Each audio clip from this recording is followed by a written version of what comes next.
નમસ્કાર મિત્રો, તમારું સ્વાગત છે ધ ટ્રેન્ડિંગ ટોકના ગુજરાતી પ્લેલિસ્ટ ટ્રેન્ડિંગ ગુજરાતમાં. મિત્રો, કેટલાક સવાલો એવા હોય છે કે જેને પૂછવામાં ઘણાને ડર લાગે અને કેટલાક જવાબ એવા હોય છે કે જેને સાંભળવાથી જ ડર લાગે. તમે ક્યારેક વિચાર્યું છે કે જો કોઈ વ્યક્તિ તમને બિના કારણથી ઘરેથી ઉઠાવી જાય અને જ્યારે તમે ઘરે પાછા આવો ત્યારે તમે ચાલી પણ નથી શકતા, તો તમે ક્યાં જશો? પોલીસ પાસે. પણ એ કામ જ મિત્રો પોલીસ કરે તો તમે ક્યાં જશો? આ સવાલ આજે રાજકોટની ગલીઓમાં ગૂંજી રહ્યો છે અને આ સવાલ ગુજરાતની રાજનીતિને હચમચાવી રહ્યો છે અને આ જ સવાલ લઈને આજે આપણે અહીંયા ઊભા છીએ. મિત્રો, રાજકોટ માર્ચ 2026 ક્રાઇમ બ્રાન્ચની ઓફિસમાં એક પત્રકારને બોલાવવામાં આવ્યો. ન વોરંટ હતું, ન એફઆઈઆર હતી, ન કોઈ કાયદાકીય પ્રક્રિયા હતી. અને જ્યારે તે બહાર નીકળ્યો તો તેનો પગ તૂટ્યો હતો, શરીર જવાબ આપી ચૂક્યું હતું અને જીભ પર એક નામ વારંવાર રટન થઈ રહ્યું હતું: ડીસીપી જગદીશ બાંગરવા. આ આક્ષેપ છે, ગંભીર આક્ષેપ. પણ આ આક્ષેપ પાછળ જે આખી કહાની છે એ માત્ર બે વ્યક્તિઓ વચ્ચેની લડાઈ નથી. આ એ આખા તંત્રનો ચહેરો છે જે આપણે જોવા નથી માંગતા, જોવા નથી ઈચ્છતા. મિત્રો, રાજકોટને સમજો. આ એ જ શહેર છે જ્યાં મહાત્મા ગાંધીએ અભ્યાસ કર્યો, સૌરાષ્ટ્રનું ધબકતું હૃદય. પણ આ જ શહેરની ગલીઓમાં છેલ્લા કેટલાક વર્ષોમાં એક અલગ જ દુનિયા ઉગી નીકળી. પેંગા ગેંગ, મુર્ગા gang, bottle gang, Odia gang. આ નામ કોઈ ફિલ્મોના નથી, આ રાજકોટની ખરી સડકો પર હતા. વસૂલી, મારઝૂટ, ધમકી, આ એ ટોળકીઓનો રોજનો ધંધો હતો. અને આ જ માહોલમાં 2019 બેચના IPS officer Jagdish Bangarwa Rajkot crime બ્રાન્ચમાં આવ્યા. મિત્રો, જગદીશ બાંગરવા રાજસ્થાનના બાડમેનના. સામાન્ય પૃષ્ઠભૂમિ, અસામાન્ય રેકોર્ડ અને રાજકોટ આવતાની સાથે જ તેમને જે કર્યું એ કદાચ પહેલા કોઈ અધિકારીએ નહોતું કર્યું.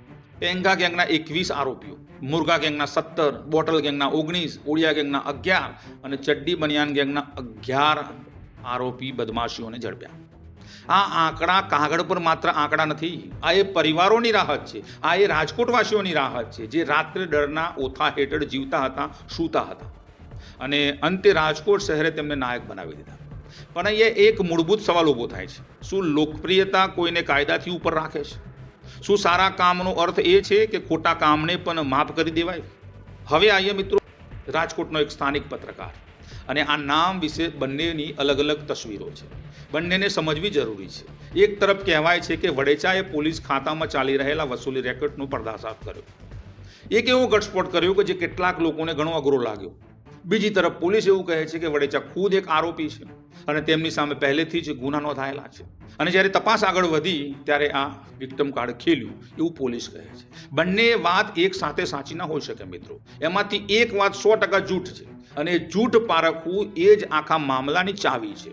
મિત્રો, વડેચાનો આક્ષેપ છે અને તપાસ ચાલુ હોવાથી આને આપણે આક્ષેપ કહીશું કે તેમને બિના વોરંટે ક્રાઇમ બ્રાન્ચ બોલાવ્યા, ઊંધા લટકાવ્યા, ખાનગી અંગોમાં પેટ્રોલ રેડવામાં આવ્યું અને એટલું 3rd ડિગ્રીથી એમને મારવામાં આવ્યા, એટલા નિર્દયતાથી મારવામાં આવ્યા કે પગે ફ્રેક્ચર થઈ ગયું. મેડિકલ રિપોર્ટ હજુ સંપૂર્ણ પ્રમાણિત નથી, પણ હોસ્પિટલના બિછાને પડેલા ઘાયલ ઇન્સાનની એ તસવીરે સોશિયલ મીડિયા પર તોફાન મચાવી દીધું. એ ઠર્યું નહીં, એ ચાલતું રહ્યું. આખા ગુજરાતમાં આ ચર્ચાનો વિષય બન્યો છે, રાજકારણમાં અને રાજકોટ શહેર સહિત સૌરાષ્ટ્રમાં. અને મિત્રો, બીજી બાજુ ડીસીપી બાંગરવાનો જવાબ સીધો છે કે આ એક નાટક છે. અમારી તપાસ જ્યારે આગળ વધી ત્યારે પોલીસને બદનામ કરવા માટે આ ષડયંત્ર ઘડાયું. અહીં એક ક્ષણ માટે થોભો અને વિચારો મિત્રો, કારણ કે આ એક સાયકોલોજીકલ ગેમ છે અને એ ગેમ ઘણી જૂની છે. ભારતમાં પોલીસ સામે ખોટા આક્ષેપોના કિસ્સા પણ છે અને હિરાસતમાં ત્રાસના કિસ્સા પણ. એનએચઆરસી એટલે કે નેશનલ હ્યુમન રાઇટ કમિશન પાસે દર વર્ષે હજારોથી વધુ ફરિયાદો આવે છે અને એ ફરિયાદોનો મોટો ભાગ કસ્ટોડિયલ વાયોલન્સનો છે. અને મિત્રો, યાદ કરો, સુપ્રીમ કોર્ટે D K Basu versus state of west Bengal કેસમાં 1997માં સ્પષ્ટ કર્યું હતું કે ધરપકડની પ્રક્રિયાનું પાલન ફરજિયાત છે. વોરંટ વગર અટકાયત ગેરકાયદેસર છે અને હિરાસતમાં ત્રાસ બંધારણની કલમ 21નું સીધું ઉલ્લંઘન છે. આ ચુકાદો આજે પણ કાયદાની ચોપડીઓમાં છે, રેકોર્ડમાં છે.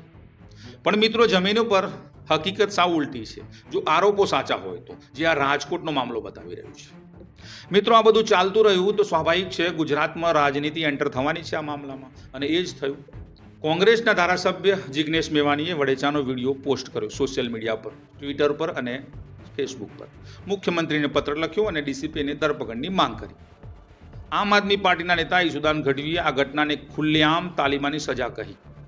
અને મિત્રો વિરોધ પક્ષનો આ ગુસ્સો સ્વાભાવિક છે અને સમજાય પણ છે, પણ આ વિચારવું એ જરૂરી છે કે શું આ ગુસ્સો ખરેખર ન્યાય માટે છે કે પછી ગુજરાતની સત્તારૂઢ સરકારને ઘેરવાનો એક મોકો? કારણ કે મિત્રો જ્યારે રાજનીતિ કોઈ મામલામાં ઘૂસે છે ત્યારે સત્ય ઘણીવાર પાછળ રહી જાય છે અને બયાનબાજી આગળ આવી જાય છે. અને આખા મામલામાં કેટલાક સવાલ એવા છે જે હજુ સુધી કોઈએ ઉઠાવ્યા નથી, યા તો એ સવાલને કોઈ અડવા ગયું નથી. જો વેડેચા સામે પહેલેથી જ એફઆઈઆર હતી તો તેમને કાયદેસર ધરપકડ કરીને કોર્ટમાં કેમ ના લઈ જવામાં આવ્યા? આ સૌથી મોટો સવાલ છે. કારણ કે જો આ પગલું ભરવામાં આવ્યું હોત તો આજે આખો વિવાદ જ ન હોત. અને જો બીજો સવાલ, જો વડેચાએ જે વસૂલી રેકેટનો ઘટસ્ફોટ કર્યો હોવાનો દાવો કરે છે, એ રેકેટ ખરેખર શું હતું? એમાં કયા નામ હતા? કયા મોટા માતા હતા? કોઈ પોલિટિશિયન હતા? શું એ ઘટસ્ફોટ કયા મોટાની ઊંઘ ઉડાડી રહ્યો હતો? અને જો એ ધાગો જેને ખેંચવામાં આવે તો આખી ગૂંજ ઉકેલાઈ જાય તેમ છે, પણ હજુ સુધી કોઈએ એ ધાગો ખેંચવાની હિંમત નથી કરી. આગળ શું થશે મિત્રો? જો મેડિકલ રિપોર્ટમાં ત્રાસની પુષ્ટિ થઈ, જો મેડિકલ રિપોર્ટમાં આરોપો સિદ્ધ થયા, એનએચઆરસી સક્રિય થશે, સીબીઆઈ તપાસની માંગ ઉઠશે અને આ મામલો ગુજરાત પોલીસના ઇતિહાસમાં એક કાળો અધ્યાય બનશે, જેને ભૂસવો લગભગ અઘરો પડશે. પણ જો મિત્રો તપાસમાં શૈલેષ વડેચાના આક્ષેપો ખોટા નીકળ્યા તો પત્રકારત્વના વ્યવસાય પર એક કાળો ડાઘ હશે, જે તમામ પત્રકારોને નુકસાન પહોંચાડશે, જે ખરેખર જીવ જોખમમાં મૂકીને સત્યને સામે લાવે છે. પણ આ બંને સંભાવનાઓની પેલે પાર એક સત્ય છે જે હંમેશા રહેશે કે રાજકોટમાં માર્ચ 2026માં એક એવી ઘટના ઘટી જેને આખા દેશને એક વિચારવા માટે મજબૂર કરી દીધા કે જ્યારે કોઈ બોલે છે, જ્યારે કોઈ વ્યવસ્થા સામે સવાલ ઉઠાવે છે તો એની કિંમત શું ચૂકવવી પડે છે. અને જો એ કિંમત એ છે કે એનો પગ બાકી નાખવામાં આવે તો પછી આખા દેશમાં કોણ બોલશે, કોણ સવાલ ઉઠાવશે? અને જ્યારે કોઈ નહીં બોલે તો એ ચૂપકીદીનો ફાયદો કોણ ઉઠાવશે? એનો ફાયદો કોને થશે? એક નાગરિક જાણે છે, પણ બોલવાની હિંમત ઘણી ઓછી છે. કારણ કે બોલવાની કિંમત ક્યારેક ઘણી મોંઘી હોય છે, મોંઘી ચૂકવવી પડતી હોય છે. અને સુરેશ વડેચાએ કિંમત ચૂકવી, ભલે સત્ય ગમે તે હોય. અને ડીસીપી બાંગરવા આ સવાલના કેન્દ્રમાં છે. ભલે ભવિષ્ય ગમે તે નક્કી કરે, પણ આ ઘટનાએ એક વાત સ્ફટિકની જેમ સ્પષ્ટ કરી દીધી કે આ દેશમાં તંત્ર ત્યારે જ ડરે છે જ્યારે જનતા જાગે છે, ત્યારે જ સિસ્ટમ ધ્રુજે છે જ્યારે સવાલ ઉઠે છે, અને ત્યારે જ કોઈ ન્યાયની શક્યતા બચે છે. સત્ય શું છે એ કાલે બહાર આવશે, રિપોર્ટ આવશે, તપાસ થશે, પણ એક સવાલ આજથી તમારી અંદર જીવતો રહેશે. જો કાલે તમારી સાથે આવું થાય તો તમે કોની પાસે જશો? પોલીસ પાસે કે કેમેરા સામે? કારણ કે જ્યારે ન્યાયની જગ્યાએ ભય ઊભો થાય ત્યારે દેશમાં કાયદો નહીં, પરિસ્થિતિ શાસન કરે છે. અને યાદ રાખજો, સિસ્ટમ ક્યારેય પોતે બદલાતી નથી, તેને બદલાવવું પડે છે. સવાલો વડે, અવેરનેસ વડે, જાગૃતતા વડે. તો સવાલ પૂછતા રહો, કારણ કે ચૂપ રહેશો તો કદાચ આગળનો નંબર તમારો પણ હોઈ શકે છે. મિત્રો, આજના વિડીયોમાં બસ આટલું જ. જય હિન્દ, જય ભારત, જય ગરવી ગુજરાત.